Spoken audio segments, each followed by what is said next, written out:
Hello, Scrappy Peeps. Suzanna here today for Ellie's Studio, and I'm sharing with you this layout created with the October kit and add-ons. So here I am using the decorative metal edges in order to create a tip out or flip out, whatever you want that to be, underneath this Thanksgiving card. Because it is in the center of the page, this is very much a grid layout. I want a little bit of that blue to be showing through as a frame around the card, just for a little bit more pop and definition of color there.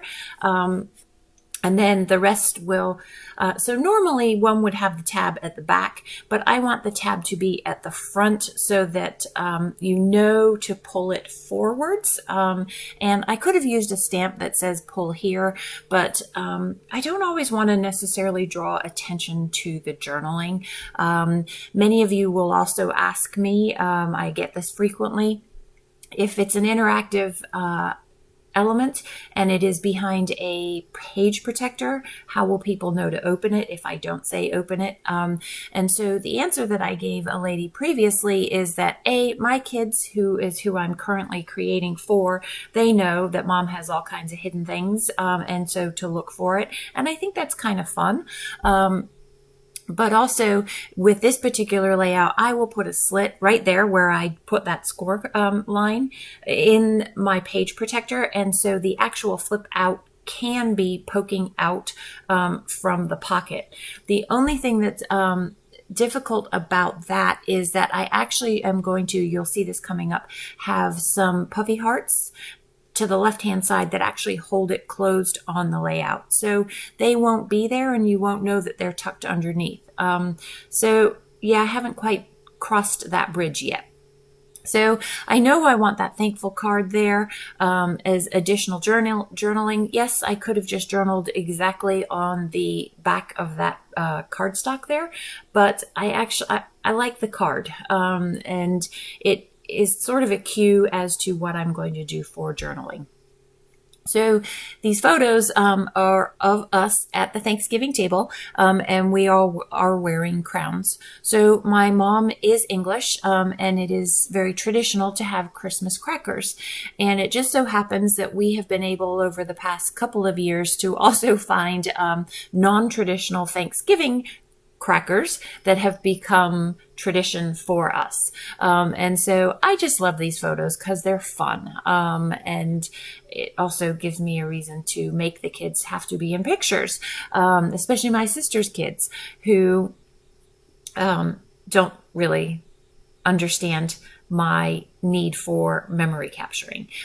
So that photo, the one on the, if I go around in order, top left is my daughter, and then there's a 3x4 pocket card, and then my son, my brother-in-law, so my sister's husband in the purple hat, he's moving, and then Michael and myself. Going down is my mom. Below her is Nicholas, my son.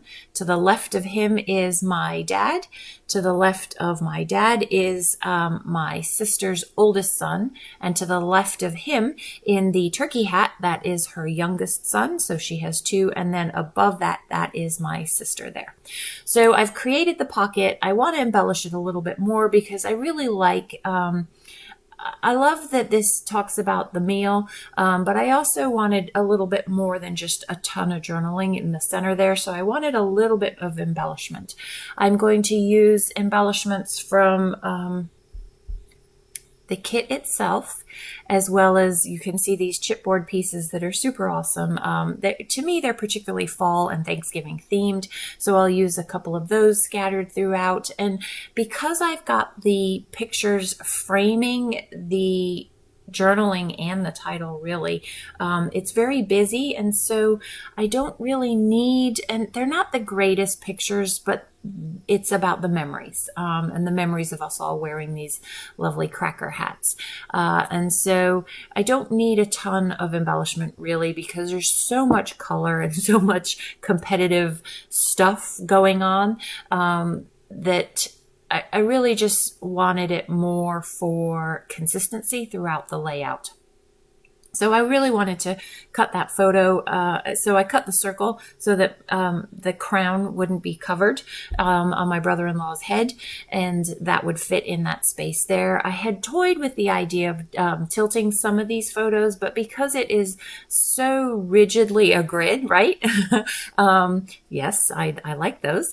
It just to have some of them askew wasn't going to work. I needed consistency. So this is where I'm going to use half of the heart. I'm going to use an anti-static powder to just take the adhesive off the half of the sticker, and that will then anchor that tip out there. I do journal, by the way. Those of you who follow my work know that I always journal, almost always journal, and I do that off camera because I do keep a journal online, and well, I shouldn't say online, on my phone, a digital journal, and I often just transfer a lot of that journaling to the page that I have created to go with it.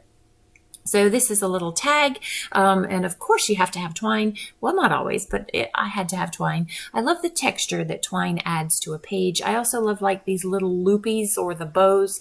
They also add just some fun movement to a page that I think just sort of livens a page up. And I don't know if I actually journal in that top left spot or not. I created this quite some time ago, like over a month ago, I want to say. I really was going to put the year, so 2022, these are last year's photos, obviously, with the gold above it in that blank 3x4 pocket card between my daughter and my brother-in-law.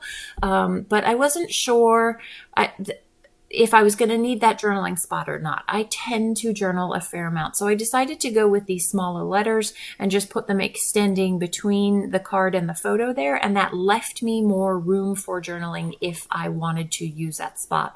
But I also really just like it as white space there, kind of a place for your eye to rest because it is so busy. So there's the tip up. I will journal. The close-ups are to follow. And if you have any questions about that tip up, please don't hesitate to leave them in the box down below. Enjoy the close-ups. Thanks for stopping in today. I hope you're doing well. Come back again soon. Take care.